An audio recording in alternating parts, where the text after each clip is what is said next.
ආයිබෝවන් ඔබ සැමටම ආරම්භ කරනවා ඉදිකට 31 වන දිගහැරුම මේ විදිහට. ඔබට අපගේ පෙර වැඩසටහන් අතපසු වුණා නම් ඔබට පුළුවන් ක්‍රම කිහිපයකට මේවා ශ්‍රවණය කරන්න. 1. Facebook. ට්‍රින්ගෝබල්ස් Facebook පිටුවේ මේ තාක් කළ වැඩසටහන් 30ම අන්තර්ගත කරලා තියෙනවා. ඔබට පුළුවන් ඒ හරහා අපගේ පෙර වැඩසටහන් සියල්ලම ශ්‍රවණය කරන්න. දෙවැන්න YouTube. මේ වෙනකන් අපගේ YouTube channel එක පවත්වාගෙන ගියේ F5 Studio යන නමින්. නමුත් අපි තීරණය කළා එය මෙතෙන් පටන් ඉදිකඩ යන නමින්ම පවත්වාගෙන යන්න. අප හිතනවා YouTube හරහා සර්ච් කරන එකට පහසුවක් වෙයි කියලා. ඉතින් අද සිට අපගේ YouTube channel එක ඉදිකඩ. එයිනුත් ඔබට අපගේ පසුගිය වැඩසටහන් සියල්ලම ශ්‍රවණය කරන්න පුළුවන්. තුන්වෙනි ක්‍රමය අපේ පොඩ්කාස්ට් එක. Google සහ Apple පොඩ්කාස්ට් යන දෙකෙන්ම ඔබට පුළුවන් අපගේ පොඩ්කාස්ට් එක හොයාගන්න. ඉදිකඩ ලෙස සර්ච් කරන්න. එතකොට එන පළමු සහ එකම පොඩ්කාස්ට් එක අපේ ඉදිකඩ පොඩ්කාස්ට් එක. හොඳයි. ආරම්භයේ තරමදුරට දික්ුණත් මේ දේවල් නොකියම බෑ. ඔබට මතක ඇති පසුගිය සතියේ අපි අත්හදා බැලීමක් කරා. මේ වැඩසටහන සංවාදයක් ලෙස ඉදිරියට ගෙන යන්න පුළුවන්ද කියලා අපි ගිය සතියේ අත්හදා බැලීමක් කරා. ඇත්තටම අපිට ලැබුණේ අදහස් එක්ක අපිට තේරුම් ගියා ඒ ක්‍රමය සාර්ථකයි කියලා. ඉතින් මේ වැඩසටහන සංවාදාත්මක ක්‍රමයෙන් ඉදිරියට ගෙන යන්න අප තීරණය කළා. එහෙනම් ආරම්භ කරමු අද සංවාදය. එහෙමත් නැත්නම් අද වැඩසටහන.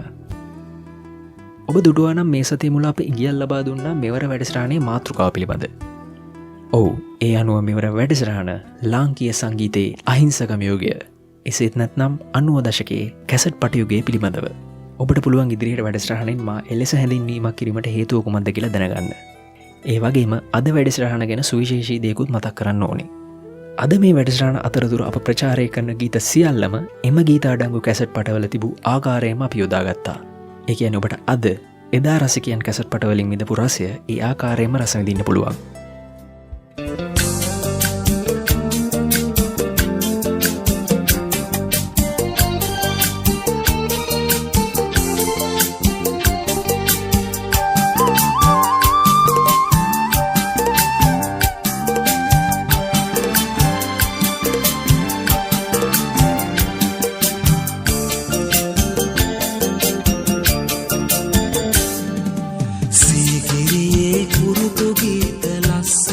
ලාංකීය සංගීත ලෝකයේ සුමියුරු මధుර මනෝහර ගීත ගොන්නකටම තිබිරිගේ වුණේ කැසට් පටය. හැබැයි ඉතින් මේ මෑත දශක දෙක තුල ඉපදුන අය නම් කැසට් පටයක් දැකලවත් නැතුව ඇති. නමුත් වාසනාවකට සංගීතය ගැන ගොඩාක් සොයා බැලීම් කරන තරුණ පරපුරක් දැන් ගොඩනැගෙමින් තියෙනවා. ඉතින් ඒ නිසාම මේ කැසට් පටය පිළිබඳව ඒ තුලින් බිහිවුණු ගායක පරම්පරාව පිළිබඳ කතා කිරීම කාලෝචිතයි කියලා තමයි අපේ මතය. ඇත්තටම මේ කැසට් පටියේ ඉතිහාසය මොන වගේද? කොහොමද කැසට් පට ලංකාවේ නිෂ්පාදනය කරන්න පටන් ගත්තේ? මදුරංග අපි මුලින්ම පොඩ්ඩක් මේකේ ඉතිහාස කතාව කතා කරමු. ඔව්, සහන් මෙහෙම දෙයක් තියෙනවා. ලංකාවේ සංගීත වංශකතාව ආරම්භ වුණේ කවදද කොහොමද කියන එකට අපිට නිශ්චිත පිළිතුරක් දෙන්න බෑනේ. එතකොට අපි පොඩ්ඩක් ඈතට යමු. ඒ කියන්නේ 1940 50 වගේ දශකවලට. ওই කාලේ තමයි කඩවුණු පොරොන්දුව චිත්‍රපටයෙන් අපේ රටේ සිනමා කර්මාන්තය ආරම්භ වෙන්නේ. ඉතින් මේ චිත්‍රපටේ ජනප්‍රිය වෙන්න හේතු ගණනාවක්ම තිබුණා. හැබැයි ඒ අතරින් ප්‍රධානම හේතුවක් වුණේ ඒ චිත්‍රපටිවල අඩංගු වුණු ගීත. ওই කාලේ අපේ රටේ මිනිස්සුන්ට එහෙම නැත්නම් ගීත රසිකයන්ට ගීත අහන්න තිබුණු ප්‍රධානම මාධ්‍ය වුණේ මේ චිත්‍රපටේ. ඒක හින්දා බොහෝ දෙනෙක් එකම චිත්‍රපටය 3-4 පාරක් නෙවෙයි ඊටත් වඩා වැඩි වාර ගණනක් නැරඹුවා මේ ගීත අහන්නම. ඔය කාලේ ඔය WB මකුලොළුව, එතකොට සීද එස් කුලතිලක වගේ සංගීතඥයින් විවිධ පර්යේෂණ කළා අපේ රටේ අපිටම ආවෙනික වෙච්ච සංගීතයක් හොයන්න. ඒ අතරින් සීද එස් කුලතිලක සිදු කරපු අධ්‍යයනයන්ගේ ප්‍රතිඵලයක් විදිහට ලංකාවේ සංගීත සම්භවය කියන ඉතාමත්ම වටිනා කෘතිය රචනා කරනවා. ඒ වගේම තමයි ලංකාවට මානව වංශ සංගීත විද්‍යාව කියන විෂයත් හඳුන්වා දෙන්නේ සීද එස් කුලතිලක විසින්. එතකොට ආනන්ද සමරකෝන්, සුනිල් ශාන්ත, සූර්ය ශාන්ත මොල්ලිගොඩ, ඒ වගේම WD අමරදේව විසින් ගුවන් විදුලිය තුල ශ්‍රී ලංකාවේ සංගීතය දියුණු කරන්න ගොඩක් උත්සාහ කළා. ඔය අතරින් සුනිල් ශාන්තයන් විශේෂයි. සුනිල් ශාන්තයන්ගෙන් අපේ රටේ සංගීත කලාවට ලැබුණු ආලෝකය අතිවිශාලයි. ඉතින් පස්සෙ කාලෙකදී WD අමරදේව ශූරින්ටත් තුනිල් ශාන්තයන්ගේ ආභාෂය ලැබුණා. සහන් ඔය කාල වකවානුවෙන් තමයි අපේ ලංකාවට ග්‍රැමෆෝන් එක එන්නේ. ඉතින් දැන් වර්තමානයේදී අපි ජංගම දුරකථනය භාවිතා කරනවා වගේ ඒ කාලේ මිනිසුන් අතර ඉතාමත්ම ප්‍රදර්ශනමය වටිනාකමක් හිමි වුණා මේ ග්‍රැමෆෝන් එකට. මොකද ඒ කාලේ ගීත ශ්‍රවණය කරන්න තිබුණු ප්‍රබලම උපාංගය උනේ මේ ග්‍රැමෆෝන් එක හින්දා. හැබැයි 1970 දශකයේ අග වෙනකොට ඔය ජේ.ආර්. ජයවර්ධන සමයේදී අපේ රටට විවෘත ආර්ථිකය හඳුන්වා දෙනවා. ඒකත් එක්කම විදේශගත වන ශ්‍රමිකයන්ගේ ප්‍රමාණයත් වැඩි වෙනවා. ඉතින් ඔවුන් විදේශ රටවල් වල ඉඳලා අපේ රටට ආයෙත් එනකොට විවිධ උපාංග උපකරණ රැගෙන ආවා. විශේෂයෙන්ම ඔය මැද පෙරදිග ඉඳන් අපේ ලංකාවට ආපු ශ්‍රමිකයන්ගෙන්. ඉතින් ඔවුන්ගෙන ආපු ගොඩක් උපකරණ අතර ප්‍රධානම උපකරණය උනේ 2-in-1 රේඩියෝ එක. ඉතින් මේ රේඩියෝ එකෙන් කැසට් පටි වාදනය කරලා ගීත ශ්‍රවණය කරන්න ලැබුණා වගේම ගීත පටිගත කිරීමේ හැකියාවකුත් තිබුණා. හැබැයි ඒ වෙනකොට අපේ රටේ කැසට් පටි නිෂ්පාදනය කරලා තිබුණේ නෑනේ සහන්. ඒ හින්දා මේ 2-in-1 රේඩියෝ එකෙන් අහන්න ලැබුණේ එක්කෝ අරාබි නැත්නම් හින්දි එහෙම නැත්නම් ඉංග්‍රීසි ගීත. ඔය කාලෙදී ඔය ලේක් හවුස් ආයතනයේ දැන්නම් නියෝජිතෙක් විදිහට සේවය කරපු විජේ රාමනායක තරංගා රෙකෝඩ් බාර් නමින් රීගල් සිනමා ශාලාව අසල පුංචි ගීත තැටි නිෂ්පාදනය කරන සමාගමක් පවත්වාගෙන ගියා. එක දවසක් ඔහු කටුනායක ගුවන්තොටුපළේදී අර මැද පෙරදිග ඉඳන් ලංකාවට එන ශ්‍රමිකයන් ගේන 2-in-1 රේඩියෝ එක දකිනවා.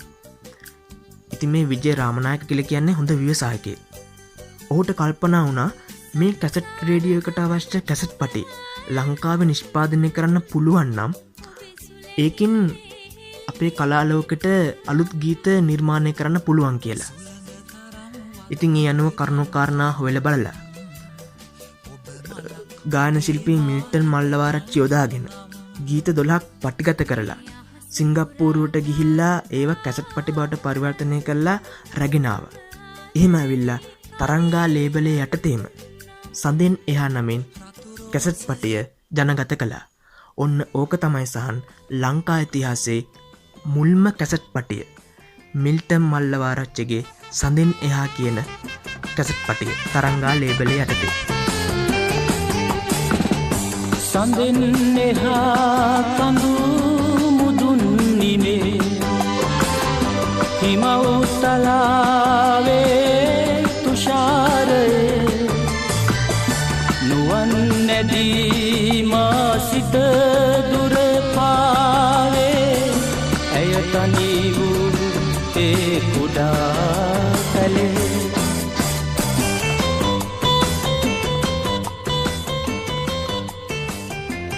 ඉතින් ඔය කැසට් පටිය නිර්මාණය කරලා අලිවි කරන්න ගියාම ලංකාවේ අලිවිකරුවන් ගත්තේ නෑ මුලින්ම. මොකද අලුත් දෙයක් විකුණන්න තියෙන අමාරුව හින්දා. හැබැයි ඔහු ලංකාවේ තිබිච්ච ඉන්ධන පිරුම්මල් එතකොට පොත් සාප්පු රෙදි සාප්පු වල මේ කැසට් පටිය අලිවි කරන්න තිබුවා. එහෙම තියලා ඔහු ගෙදර ආවා. දවස් 2-3ක් යද්දි ඔහුට දුරකථන ඇමතුම් ගලාගෙන ආවා මේ තිබුණු කැසට් පටි අලෙවි වෙලා ඉවරයි අපිට ආයෙත් කැසට් පටි ලබා දෙන්න කියලා. ඉතින් ඔන්න ඔය විදිහට තමයි ලංකාවේ පුරාම කැසට් අලෙවිහල් බිහි වෙලා රෙකෝඩ් බාර් සංස්කෘතියක් අපේ රටේ ඇති වෙන්නේ. ඉතින් ඔය විදිහට තමයි අපේ රටේ කැසට් පටි යුගය ආරම්භ වුණේ. ඇය තනි වූ ඒ කුඩා පැලේ. දැන් ඔය විදිහට කැසට් පට ව්‍යාපාරය ආරම්භ වුණාට පස්සේ විශාල ව්‍යාපාරිකයන් පිරිසකුත් මේවට එකතු වුණා නේද? ඒ කියන්නේ කැසට් පට නිෂ්පාදන සමාගම් වගේ අපි කීපයක් මතක් කරමු. ඔව් එහෙම ගත්තොතින් උදාහරණ නම් ඕන තරම් දෙන්න පුළුවන්. ඔය සිල්ල ලයින් රෙකෝඩ් බාර්, එතකොට සාරංගා, සින්කොබා, රන්සිලු, රත්නසිරි රෙකෝඩ් බාර්, එතකොට ඊගල් ඕඩියෝ, NR එන්ටර්ප්‍රයිසස්, එතකොට එන්ටර්ටේන්මන්ට්, සොනික් එන්ටර්ටේන්මන්ට්, එතකොට Dayananda Stores, Nilwala Cassette, Savana Record Bar, Sagara Fancy Palace, Sitara Music Centre ඔය වගේ අතිවිශාල ප්‍රමාණයක් රෙකෝඩ් බාර් එහෙම නැත්නම් කැසට් පටි නිෂ්පාදන ව්‍යාපාරිකයන් බිහි වුණා. එතකොට ඒත් එක්කම කලාකරුවන්ට තිබුණු වටිනාකමත් ඉහළ යන්න ඇති නේද මදුරංග? ඔව් මේ දැන් රෙකෝඩ් බාර් සංස්කෘතිය එක්ක අපේ රටේ ගායක ගායිකාවන්ට තිබුණු ඉල්ලුමත් වැඩි වුණා. ඔවුන්ට විතරක් නෙවෙයි, ඇයි ගීපද රචකයින්ට, සංගීතඥයින්ට ඔවුන්ගේත් වටිනාකම ඉහළ ගියා. ඒට වාදන ශිල්පීන්ට වැඩ අධික වුණා. අලුතෙන් ශබ්දාගාර බිහි වුණා. දිවාරෑ බලන්න නැතුව ගීත පටිගත කරලා ඊට පස්සේ කැසට් පටි නිෂ්පාදනය කරලා බෙදා හැරලා මේක තාමත්ම ලාභදායී ව්‍යාපාරයක් හින්දා බොහෝ දෙනෙක්ගේ ජීවන උපාය මාර්ගය මේක බවට පත් වුණා. දැන් නිදසුනක් විදියට දැන් මං අහලා තියෙන විදියට ඒ දවස්වල පිටකොටුව මල්වත්ත පාර හඳුන්වලා තියෙන්නේ මියුසික් රෝඩ් කියලා. එතකොට ඒ කාලේ සංගීත සංදර්ශන බොහොමයක් ලංකාව පුරාම පැවැත්වලා තිබෙනවා. ඒවයි ඒ සංගීතයත් රෙකෝඩ් බාර් මගින් පටිගත කරලා විකුණලා තිබෙනවා. ඔහොම ඇරඹුණු කැසට් පටි යුගය, එහෙම නැත්නම් කැසට් පට කලාවේ පෙරලිකාර යුගය උදා වෙන්නේ 90 දශකයේ.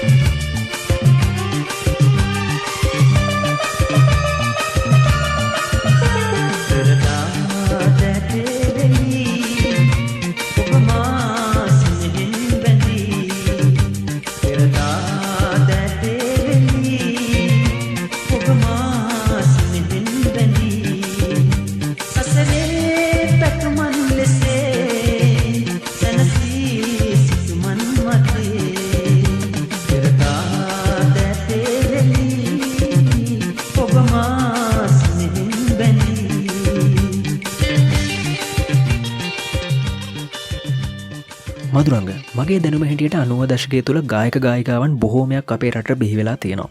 මේ කැසට් පට නිසා ඔවුන් ඉතාමත් ඉක්මනින් රසිකයන් වැළඳ ගන්නවා.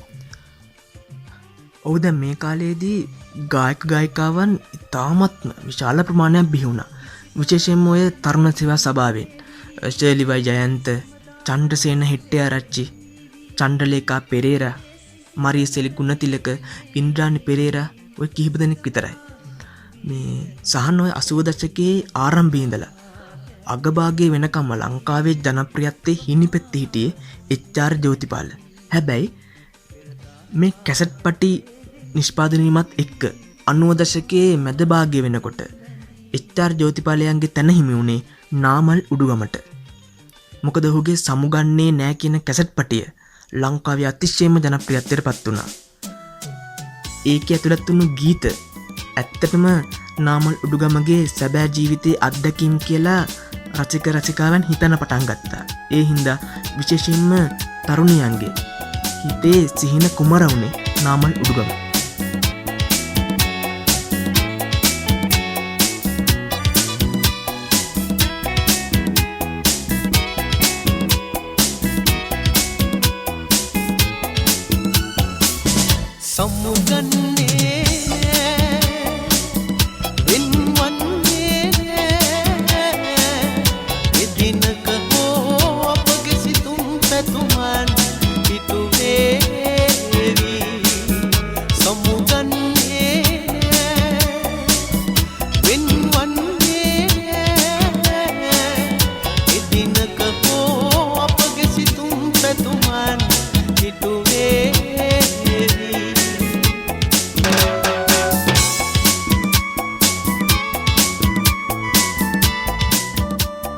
දැන් ඔය අතරේ ප්‍රින්ස් සුදේප්‍රියන්ත, චෙල්ටන් මුතුනමගේ, ග්‍රේෂන් ජයමහා, අතුලශ්‍රී ගමගේ, එතකොට ආත්මා ලියනගේ, චන්දන ලියනාරච්චි, මර්ෂනින් පතිරණ, ඉන්ද්‍රජිත් දොරමුල්ල, අසංක ප්‍රියමන්ත පීරිස්, ඒ වගේම ගායිකාවන් ගත්තොතින් බේබි චානිකා, සංජීවනී වීරසින්න, චම්පා කල්හාරේ, සමිතා එරන්දිති මුදුන්කොට්ටුව වගේ මේ කීප දෙනෙක් විතරයි. මේ සියලු දෙනාම වගේ 90 දශකයේ අතිශයින්ම ජනප්‍රියත්වයට පත්වුණු ගායක ගායිකාවන්. රූකාන්ත ගුණතිලකයන්ගේ බඹරපාස ගීත එකතුව වෙනම යුගයක් නිර්මාණය කලා නේද ඔය කාලේ. ඔහුගේ දිගන්තයේ ගීත එකතුව වෙනස් මාරක් ගත ගීත එකතුවක් වුණාලු නේද? සහන් ඒ විතරක් නෙවෙයි ඔය 80 දශකයේ අගභාගය වගේ වෙනකොට ලංකාවේ ජනප්‍රියත්වයේ හිණිපෙත්තේ හිටියේ ජිප්සි සංගීත කණ්ඩායම් සංගීත පැත්තෙන් ගත්තොතින්. හැබැයි මේ 90 දශකයේ මැද භාගය වෙනකොට නීල් වර්ණකුල සූරිය ප්‍රමුඛ සම්ප්ලව සංගීත කණ්ඩායම ඉස්සරහට ආවා.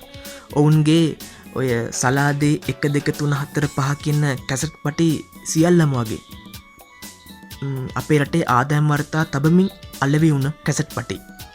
ඒ වගේම 90 දශකයේ අග භාගය වගේ වෙනකොට නලින් පෙරේරා ප්‍රමුඛ මේරියන් සංගීත කණ්ඩායමත් ජනප්‍රියත්වයේ ඉහළම තලයකට ආවා. එතකොට මම දකින විදිහට ලංකාවේ ගායක ගායිකාවන් වගේම සියල්ලගෙම කණ්ඩායම් සංගීතයේද මේ සියල්ලගෙම ලංකාවේ සංගීත කලාවේ ස්වර්ණමය යුග විදියට මට දැනෙන්නේ 90 දශකයේ.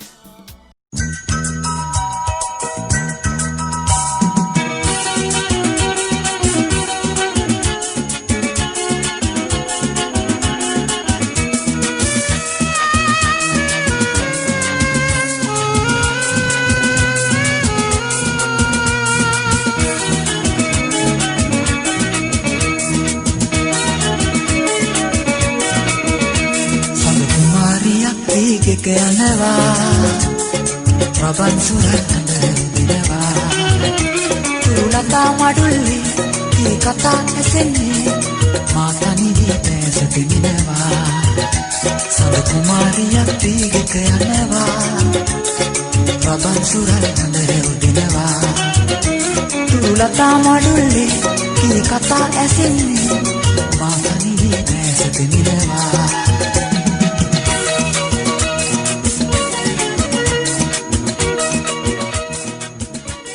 හැබැයි මදුරංගොය 90 දශකය තුළදී ලංකාවේ සංගීත කලාව කොටස්වලට බෙදී ගියා නේද? ඒකට මේ කැසට් පට ගීත ගොඩක් හේතු වුණා කියලා මං අහලා තියෙනවා. ඒ ගැන කොහොමද අපි විස්තර කරන්නේ? ඔව්. ඔය 90 දශකයේ නිර්මාණය වුණු ගීත මොනතරම් ජනප්‍රියත්වයට පත් වුණත් ගීත පද රචනා, එතකොට සංගීතය, එතකොට ඔවුන්ගේ තිබුණු ගායන විලාසය වගේ හේතු කොටගෙන මේ පිරිස් මේ ලංකාවේ සංගීතය කොටස් දෙකකට බෙදුවා. ප්‍රබුද්ධයි ප්‍රබුද්ධ නොවන විදිහට. ඊට එක පිරිසකට ගායක ගායිකාන් පිරිසක් ප්‍රබුද්ධ වුණා. හැබැයි මේ 90 දශකයේ ගායක ගායිකාවන් අයත් උනේ අර ප්‍රබුද්ධ නොවුන කුලකයට. හැබැයි මේ බෙදීම ඇති වුණාට මේ බෙදීම යම්තාක් දුරට හෝ තුනී වෙලා ගියේ එක්තරා අවධියක ඔය පේරාදෙණිය විශ්වවිද්‍යාලයේදී අමරදේව සහ රූකාන්ත ගුණතිලකයන් විසින් ඉරහඳ පාන ලෝකයේ කියන ගීතේ ගායනා කිරීමත් එක්ක ඒ වගේම ඔය ගුණදාස කපුගේ චූරින් විසින් සම්ප්ලව සංගීත කණ්ඩායමත් එක්ක එකතු වෙලා කැසට් පටියක් සහ CD ඇල්බමයක් නිකුත් කළා. ඉතින් මෙන්න මේ කරුණුත් එක්ක මේ බෙදීම යම්තාක් දුරට තුනී වෙලා ගියා කියලා අපිට හිතන්න පුළුවන්. හැබැයි කතා කරන ගොඩක් දේවල් තියෙනවා ඒ පිළිබඳව. සුමදී මගේ මුළු හදින් මා ළඟින් එකට ආපොගේ සිත වෙනස් වී ගිහින් සබඳ කමක් නෑ අපේ ඇසුර පෙරලෙසින් නිමා කළ සිනේ සංගවන්නේ පාසිතින් සුසුමදී මගේ මුළු හදින් මා ළඟින් එකට ආපොගේ සිත වෙනස් වී ගිහින් සබඳ කමක් නෑ අපේ ඇසුර පෙරලෙසින් නිමා කළ සෙනේ සංගවන්නේ පාසිතින්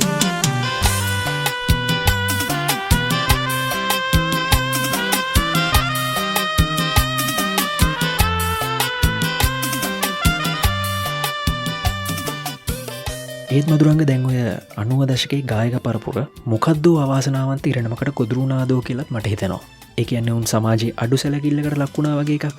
සංස්කෘතිමය විදිහට උන් අසරණ වුණා කියන එක අපිට පැහැදිලිවම පේන්න තියෙන කරුණක්. ඒ මන් දකින විදිහ. ඔව් ඔබේ කතාවේ ඇත්තකුත් තිබෙනවා.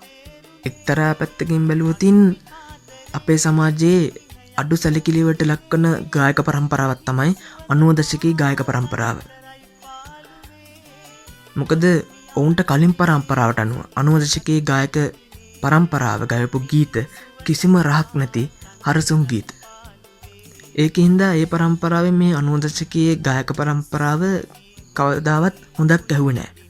හැබැයි ඒ කාලේ තරුණ පරම්පරාව අතරේ ඒ ගීත අතිශයින්ම ජනාදරයට පාත්‍ර වුණා. හැබැයි ඊට කලින් පරම්පරාවට අනුව ඒ ගායක පරම්පරාව ප්‍රබුද්ධ මදි. සම්භාව්‍ය මදි. ඉතින් විචාර පැත්තෙන් ඒ ගීත තම සතයකට මායිම් කළේ නෑ. අඩුම තරමේ ඒ ගීත ගැන විවේචනයක් කරන්නවත් මාතෘකා කරගත්තේ නෑ. හැබැයි ඇත්තටම ඒ ගීත රසිකයන් අතර අතිශයින්ම ජනප්‍රියත්වයට පත්වුණේ කොහොමද? ඔවුන් අතර රැව් පිළිරැව් දුන්නේ කොහොමද? ඇත්තට මේ ගීත තේරුමක් නැති හරසුන් ගීත විතරමද? ඉතින් මේ පිළිබඳ කිසිම විවාදයකදී මාතෘකා කරගත්තෙත් නෑ මේ පිළිබඳ කතා කරන්න. එතකොට ඒ ගීත හෝ ඒ ගායක පරම්පරාව පිළිබඳ කතා කරන්න මතක් වුණු කෙනෙකුත් නෑ. ඒ හින්දා මේ අපේ රටේ සංගීත කලාවේ සංගීත ගමන් මඟ ගැන කතා කරන බොහොම නූතන විචාරකින්ට මේ 90 දශකයේ ගායක පරම්පරාව අමතක වෙලා ගියා. විශේෂයෙන්ම 90 දශකයේ ගායක පරම්පරාවට කලින් එහෙම නැත්නම් 90 දශකයට කලින් අපේ රටේ මාධ්‍ය තරංගයක් කලඹ ගෑනක් තිබුණ නෑනේ. ඒක හින්දා මේ ස්වයංක්‍රීයව ප්‍රබුද්ධ වුණු පිරිසකුත් හිටියා. ඔන්න ස්වයංක්‍රීයව ප්‍රබුද්ධ වුණු පිරිස අතරේ ඒ කණ්ඩායම ඇතුළේ ඉහළ මැද පහළ විදියට තීරු බෙදලා තිබුණා. හැබැයි මේ කිසිම තීරුවකට 90 දශකයේ ගායක පරම්පරාව වද්දාගත්තේ නැහැ. ඒ හින්දා ඔවුන්ගේ කිසිම විචාරාත්මක ඇගයුමකට ඔවුන් බාධනය කරගත්තෙත් නැහැ. ඒ හින්දා කිසිම හේතුවක් නැතුව ඔවුන් පැත්තකට කරලා දැම්මා.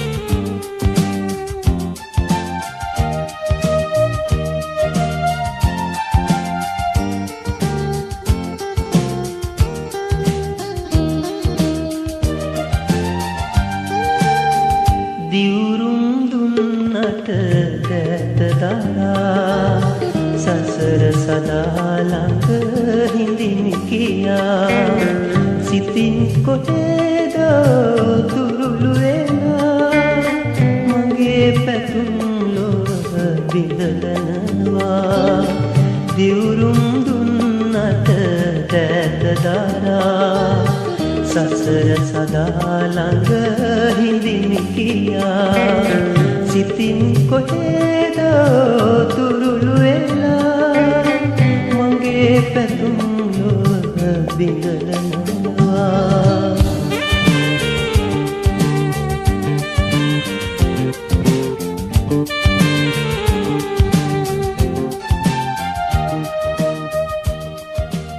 රසිකාකර්ෂණ පැත්තෙන් ගත්තොතින් 90 දශකයේ ගායක පරම්පරාව එක්තරා විදිහකට අවසනාවන්ත දෙයකටත් මුහුණ දෙනවා.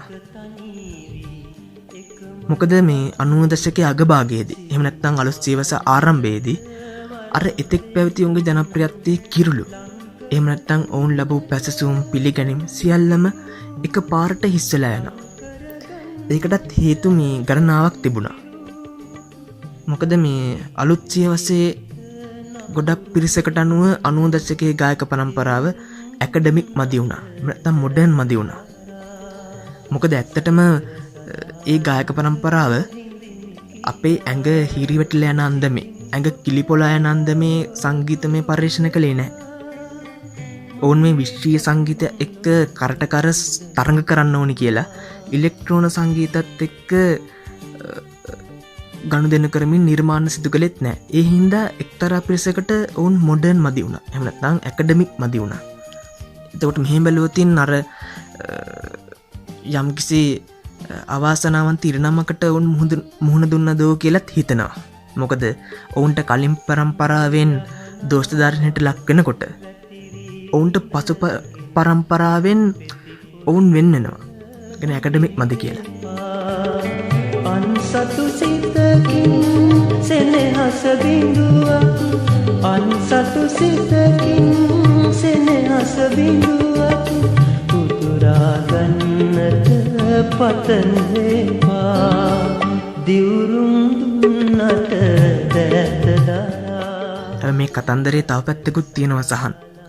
මොකද මේ 90 දශකයේ ගායක ගායිකාවන් බොහෝ ප්‍රමාණයක් වෙනත් ව්‍යාපාරවලින් තමන්ගේ ආර්ථික වාසි ලබාගත්ත විනා ඔවුන් ගායනා කරපු ගීතවලින් සින්දුවලින් හම්බ කරපු දෙයක් නැහැ. ඒ හින්දා ඔවුන්ට අත්වෙච්ච ඉරණම් අපි මේ මෑත කාලයේදී පහුගිය කාලයේදී අපි දැක්කා. මොකද රිගින්ටෝන් උල්පත් මතු වෙද්දී ඔවුන් ඒව පස්සේ ගිහිල්ලා ඔවුන්ගේ නිර්මාණ වලින් මුදල් හම්බ කරන්න ගියේ නැහැ. හැබැයි ඔවුන්ගේ ගීත රීමික්ස් වෙද්දී වෙනත් අයවලුන් ඔවුන්ගේ ගීත ගායනා කරද්දී අවසරයකින් තොරව ඒ ගීතවල තිබෙන හිමිකම් ඇසට හොරා හිමින් සීරුමාරු වෙද්දී අන්න ඒව තුලින් ධන උල්පත් මතුවෙලා ඒවෙන් ධනය උපයාගත්තු පිරිසකුත් නිර්මාණය වුණා. ඔබේ සුඳු අතින් මගේ කඳුළු පිසින් මා හඬ වාරිදවා ගියදා සෙනෙහේ නොහඳුනනා හින්දා ඔබේ සුඳු අතින් මගේ කඳුළු පිසින්. හැබැයි ඒ අතරේ මේ 90 දශකයේ ගායක ගායිකාවන් ප්‍රසංග වේදිකාවෙන් පවා කොන්නුණා. ගෘහස්ත ප්‍රසංගයකට පවා ප්‍රබුද්ධ යයි කියාගත් ගොඩක් පිරිස් යොදාගත්තේ අර 90 දශකයට කලින් තිබුණු පරම්පරාවට අයිති වුණු ගායක ගායිකාවන්. ඒ හින්දා එවැනි ප්‍රසංග වලටත් මේ ගායක පරම්පරාවේ ගායක ගායිකාවන් යොදාගත්තේ නැහැ. ඒකට මේ අනුව බලපුවම අපේ සමාජයේ අඩුම සැලකිල්ලකට ලක් වෙලා තිබෙන්නේ අපේ සංගීත කලාවේ ස්වර්ණමය යුගය වුණු 90 දශකයේ ගායක ගායිකාවන් පරම්පරාවයි.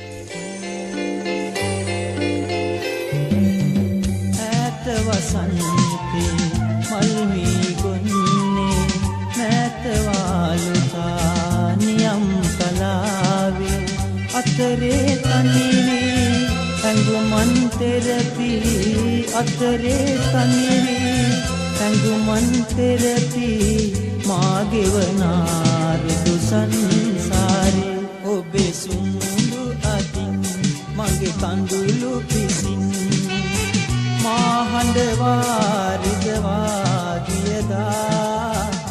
එතකොට සම්භාව්‍ය නූතන එහෙම නැත්නම් ඇකඩමික් පන්තියට ඇතුළත් නොවි ආන්තීකරණයට ලක් කරන ලද සංස්කෘතික වශයෙන් පීඩිත ස්තරයක් තමයි මේ 90 දශකයේ ගායක පරම්පරාව. හැබැයි මේ සියල්ල කොහොම වුණත් ඔවුන් ගායපු ගීත එක්තරා පරම්පරාවක අමරණීය තේමා ගීතයන්. ඇත්තටම කිව්වොත් එක්තරා පරම්පරාවක ප්‍රේමාන්විතභාවයේ තේමා ගීතයන් තමයි මේ 90 දශකයේ ගීත. තවමත් මේ පිරිස අතර ඒ ගීත අමරණීය. ඒ හින්දා මේ 90 දශකයේ ගීත පිළිබඳව ඒ ගායක ගායිකාවන් පිළිබඳව කිසිම ඇගීමක් විචාරයක් සංවාදයක් ඇති නොවුනත් ඒ ගීත අදටත් අපේ ලාංකික වාතලේ රැව් පිළිරැව් දෙනවා. අද විතරක් නෙවෙයි මතුවටත් මේ සදා අමරණීය ස්වර්ණමය යුගයේ ගීත රැව් පිළිරැව් දේවි.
ඔබ නැතිදා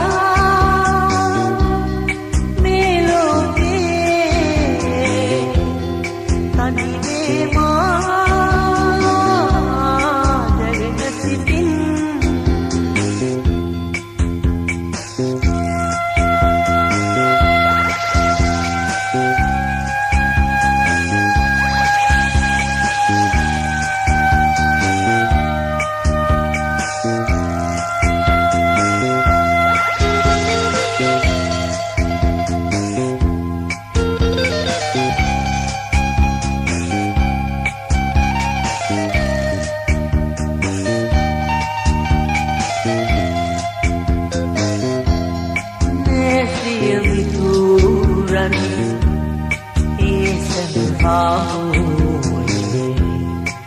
සමුගෙන යන අවසන් ගමනේ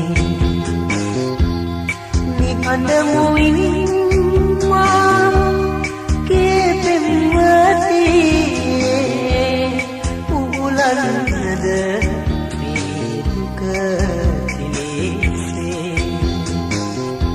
නිසල වෙලාද නොසැලේ අසරල ආදර අතර යුගෙන් නොබේ සසල යයි සිටි බැලවූ ඔබේවත් තෝමි කඳු මගේ ඔබ නැතිදා මේ ලෝකේ තනිවේ මා දැවෙන සිතින්